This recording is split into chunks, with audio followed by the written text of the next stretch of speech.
Is that AI going to take over the world? Is it going to be like films such as The Matrix and I, Robot that shows a more benevolent dictatorship that kind of, makes the decision for us that it's better off, it's for their own good that human beings are controlled and dependent on us in every single possible way. And they kind of enjoy it. And it's very eerily similar to the present day, but I think it's going to be amplified if we're not careful.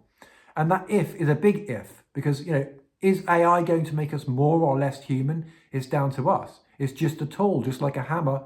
You can hand it to a psychopath, they'll cave your cranium in. Hand it to a builder, they might build you a lovely home. And so it's really down to the consciousness of the person who's operating the tool.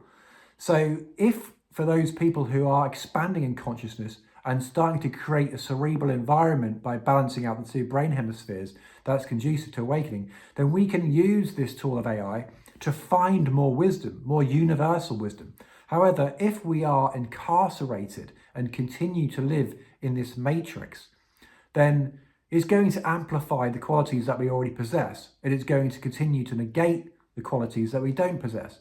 So we need to, as the seeds of consciousness, balance our minds out so that we can actually employ this tool in a more benevolent way that can expedite our evolution in a direction that's actually for the betterment of people and not for the betterment of the minority who are by and large psychopathic. Let's take Elon Musk, for example. We've got this open air AI prison emerging before our very eyes, very much akin to an episode of Black Mirror, if you watch that show.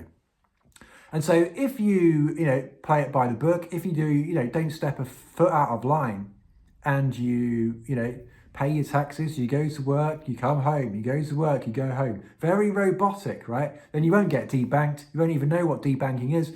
You won't be deplatformed. You won't know what censorship is because you're just the perfect citizen in the brave new world. And remember, the victim of mind manipulation does not know that he's a victim because his servitude is strictly objective, as Aldous Huxley writes in Brave New World. And that's the sort of world we're heading towards. And it's also, similar in some regards to George Orwell's 1984, although that's a little bit more sort of overt in your face, stamp on people's face. What is it he said? To get a picture of the future, imagine a boot stamping on a human face forever. So it's not going to be as overt as that because it won't be needed. It's going to be more like this spraying of soma where the atmosphere is all about entertainment and all about the ego and all about, how do we preserve consciousness at a low level so that they continue to operate and think that reality is what they're experiencing, even though it's very much a conditioned state. They won't see the prison because the walls of the prison are invisible to them. It's a very nefarious agenda that's taking place, but it's one that we can liberate ourselves from if we realize that, hey, if AI comes along and steals our jobs, perhaps that's not such a bad thing. Because what are these jobs for the most part?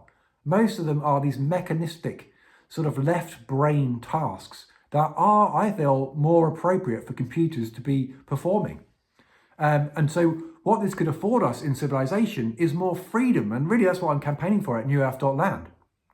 Because with that freedom, we can start to balance our minds and use that to direct evolution, the evolution of our species in a direction that's worth pursuing, which I'm saying is abundance, the ability to do what you want to do when you want to do it. So we can acquire true wisdom once we start asking the correct questions, and AI can facilitate that. However, it can also facilitate the continuation of where we're currently at, which is, again, just this secular field of study that is hamstrung, really, in the face of a profound mystery. The mind is incarcerated in the world and it cannot see the wood through the trees.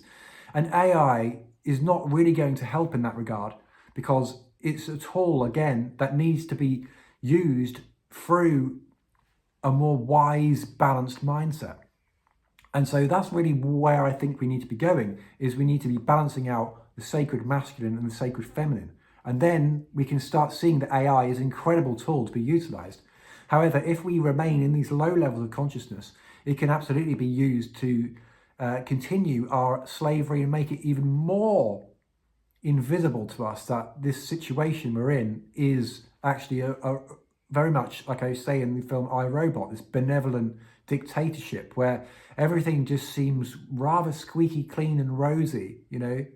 We'll be looking at it through rose-tinted glasses, and those glasses will, of course, be the new technology that's out, which is slowly going to connect us to the metaverse, and all of that will be AI generated. We're adorning these technologies. We're becoming one. You know, the singularity is nigh, as Ray Kurzweil at Google once said.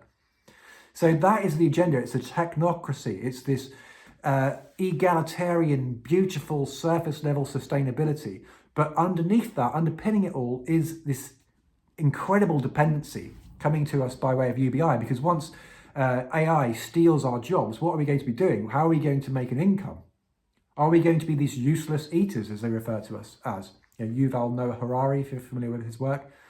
And if so, at that point, yeah, absolutely. If we remain unconscious, we will be incarcerated by our own doing. We'll be in these smart cities, these 15-minute settlements.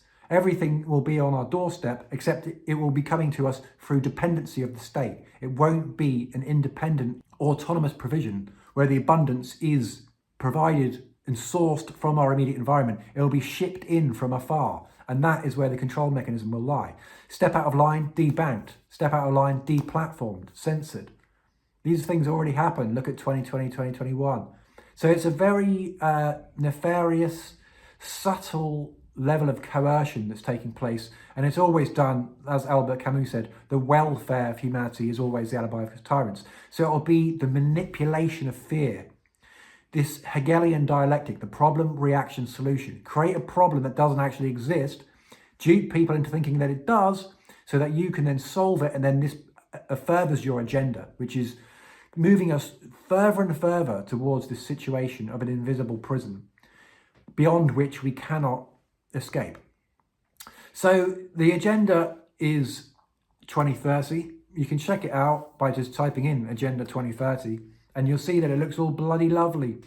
But what I won't tell you is that ultimately this will be controlled, that you will be controlled, and you might even bloody enjoy it.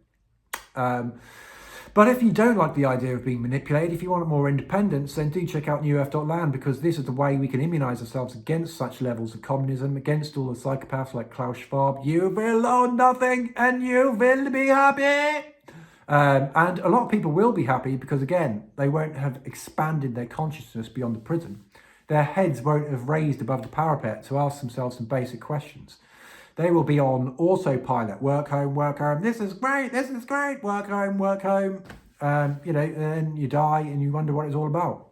But if you're on a journey of expansion consciousness, if you're interested in psychology, if you're interested in philosophy, if you're interested in embracing your own humanity and balancing the two brain hemispheres, balancing the two worlds that we are, you know, the mind is universal, but it's also operating on one level in a dualistic way. We have to merge and unite, experience the chemical wedding, so that we can realize actually the oneness that stands above all of that, which of course shown to us through films like The Matrix.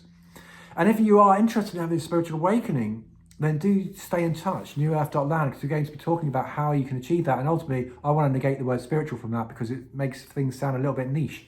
But really, we're talking about the evolution, expansion of consciousness, and that is what can allow us to use AI for the betterment of humanity as a tool that can help us to co-create and be more creative, express ourselves more freely, and lead us down a path of liberation, instead of it being employed solely by the psychopaths who are going to lead us down the garden path. It's like Pied Piper situation, and before you know it, it'll be too late. You're debanked, you're deplatformed, there's nothing you can say. The robots, like in The Matrix, are going to come down, and the agents, which are all around us, human beings have become, to some extent, the agents at this time. And it's all very interesting, I have to say. It is an interesting time to be alive, but it's also a slippery slope. We need to watch, you know, the double-edged sword AI. So how do you want to use it? It's up to us. You know, do check it out. newearth.land if you're interested in the solution. More freedom, more abundance, more well-being by way of shelter, energy, food and water. Those things will be human rights if we want them to be. The basic things we need to exist can be provided to us from the comfort of our own homes. Abundance is the answer. It's the bipartisan answer to everything. And we're the only people that can create that. No politician will ever do it. No government will ever do it. See you in the next video.